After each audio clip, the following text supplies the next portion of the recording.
She's cute, right? This is the wig I wear for events. I'm the owner and founder of Parties by D. I went natural a while ago, but yeah, sometimes I miss a straight look. Shh, don't tell my woke cousin Maddie. Don't go back to the creamy crack. We have burned our scalps for far too long trying to look like them. Nobody in the family hasn't a relaxer since W was president. I also don't tell her that it's the professional wig.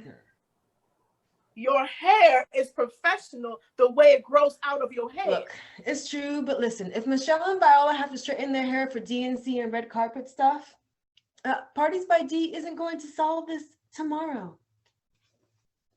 Anyway, I do all kinds of events, except weddings.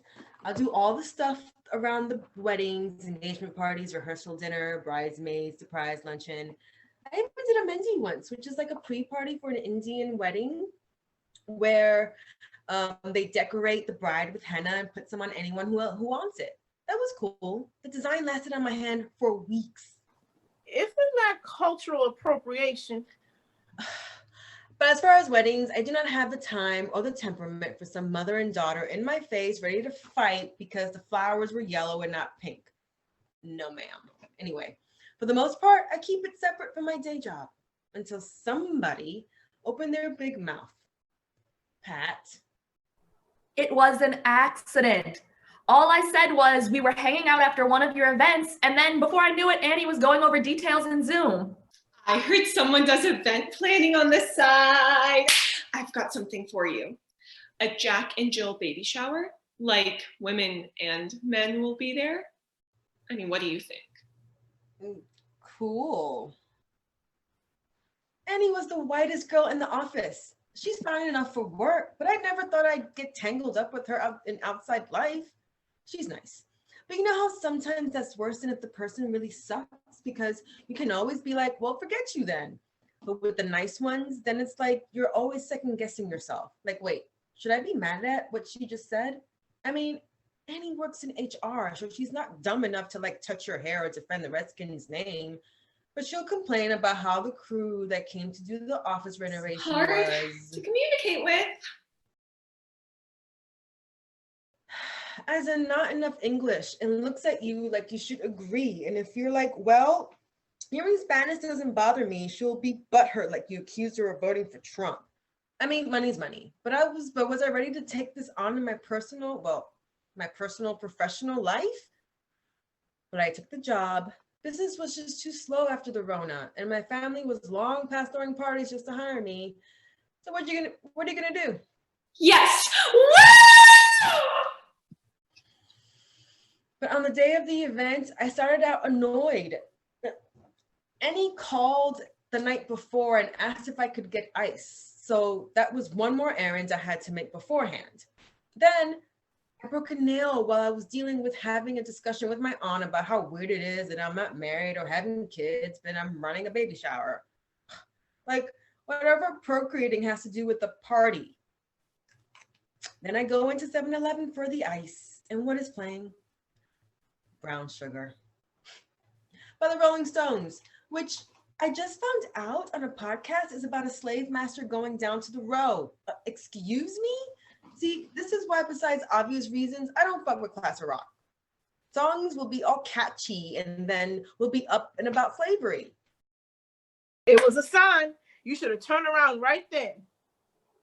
I get to Annie's house. Of course, it's out in the woods in the fancy ass Fairfax station, which is really Lorton, but no one wants to call it that because Lorton prison used to be there, and she hits me with this.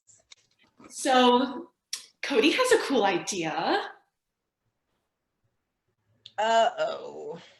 Cody is the Jack of this Jack and Jill baby shower. The couple of times I've met him, I've gotten a MAGA hat sense about him, and he's never really said anything.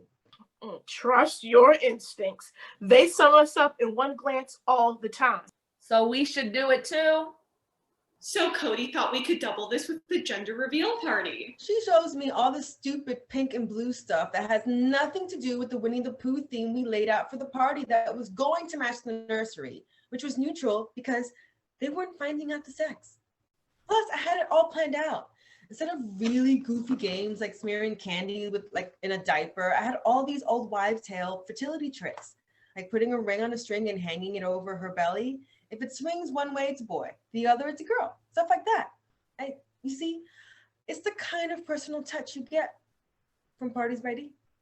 Who even does gender reveals anymore? Seriously, even the woman who started them hates them now. Didn't one of those parties kill a woman? Well, not like the party itself, like shrapnel from like the paint cannon or something. But dipshit Cody asked the doctor for the sex behind Annie's back. Found out it was a boy and wanted the whole party to be about that. So it was a shower gender reveal combination. Even though they already found out the sex, which I thought was supposed to be the point of these dumb parties. We walk out there, the food is laid out, and something seems off at first. Oh, you don't have to wear that.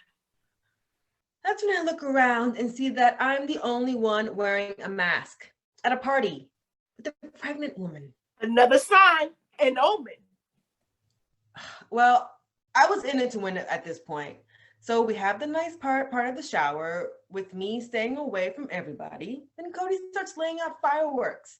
I guess you can order pink and blue fireworks. God bless the internet. So attention everyone. Thank you for coming. So I know we told you guys that we weren't finding out the sex beforehand, but my husband couldn't wait. So guess what? We're gonna do a gender reveal. That got most of them all excited, whooping so loud I couldn't hear the country music that had been playing all day.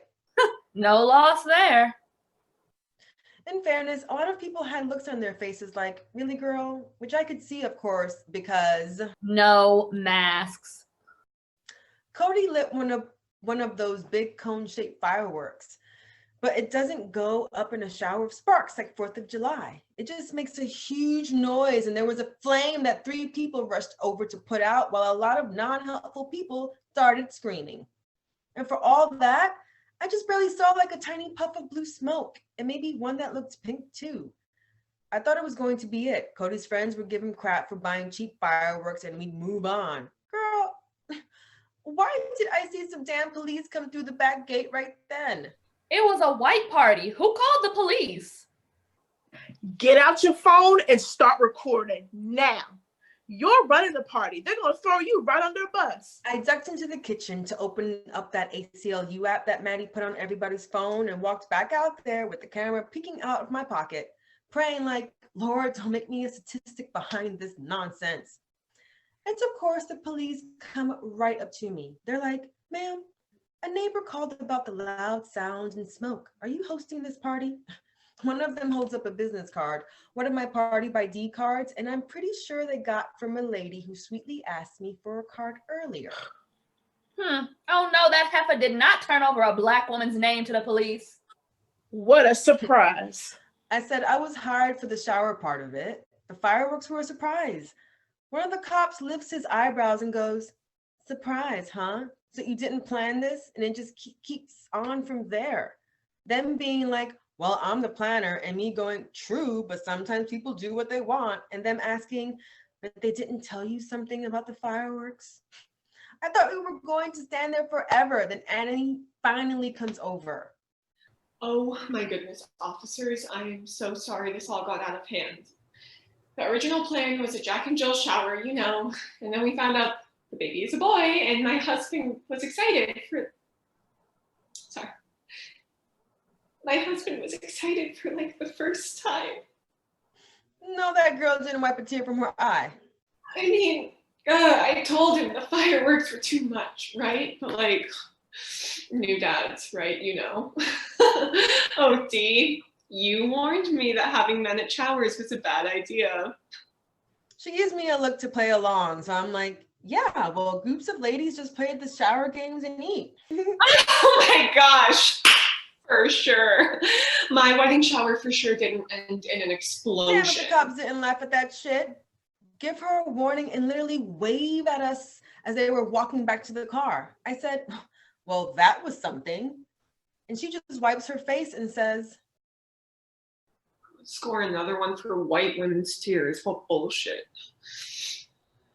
Are you okay? Okay, I see you, Annie. But I was done by that point. I got my stuff, gave the stink eye to that heifer who gave my card to the cops, and got up out of there. And you better know I charged extra for the police and the fact that my good wig smelled like smoke. Oh no, not the Annalise Keating wig. She was cute. I heard you can just wrap it up with a dry sheet for a day, and it's as good as new. What? Just thinking that weddings might be safer after all. But I'm putting in a strict no fireworks clause.